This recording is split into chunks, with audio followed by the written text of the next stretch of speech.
আমায় যদি তুমি বলো আমি ঈশ্বর, আমি বলবো হ্যাঁ আমি তাই। আমায় যদি বলো পাপী শয়তান, আমি বলবো হ্যাঁ আমি তাই। কারণ আমার মাঝে যাদের অস্তিত্ব তার একজন ঈশ্বর, অপরজন শয়তান। ১৯৭৩ সালে দৈনিক আজাদ পত্রিকায় এই কবিতাটি প্রকাশিত হয়। কবিতাটির নাম আমি ঈশ্বর আমি শয়তান। জানেন এই কবিতাকে লিখেছিলেন? যিনি এই কবিতা লিখেছিলেন তার নাম রুদ্র মোহাম্মদ শহীদুল্লাহ। তখন রুদ্র মোহাম্মদ শহীদুল্লাহ দশম শ্রেণীর ছাত্র।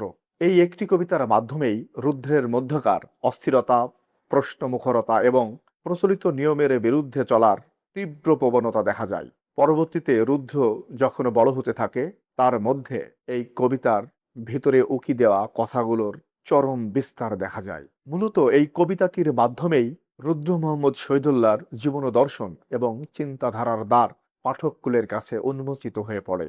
রুদ্র মোহাম্মদ শহীদুল্লাহর জীবন রেখাটাই ছিল টালমাটাল, এলোমেলো আর বিশৃঙ্খলতায় ভরা। স্বল্প আয়ু নিয়ে এই পৃথিবীতে আসা রুদ্র মোহাম্মদ শহীদুল্লাহর শুধু একটি মাত্র জায়গায় কোনো বিশৃঙ্খলা ছিল না, সেটি হলো কবিতার জগৎ। তিনি অন্য সবখানে চরম মাত্রায় টালমাটাল, বেসামাল, কিন্তু কবিতার জগতে অত্যন্ত শৃঙ্খল। ডান পিঠে আর একরোখা রুদ্র পিতৃপ্রদত্ত নামটি পরিবর্তন করে ফেলে। তার পিতা তার নাম রেখেছিলেন মোহাম্মদ শহীদুল্লাহ।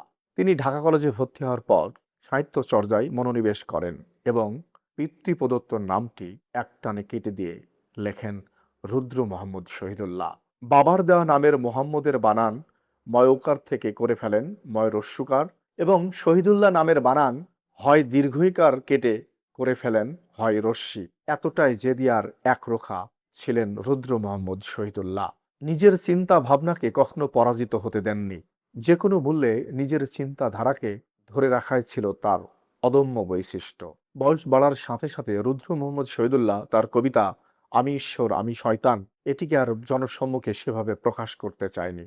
বলা যেতে পারে এক প্রকার এড়িয়েই গিয়েছে এই কবিতাটিকে। অনেকগুলো সিরিজ আসবে রুদ্র মোহাম্মদ শহীদুল্লাহ সম্পর্কে।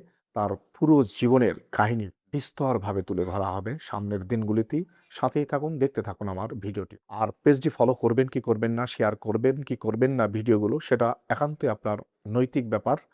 আমার কাজ হচ্ছে গুছিয়ে কন্টেন্ট তৈরি করা। আশা করি সাথেই থাকবেন। সবাই ভালো থাকুন।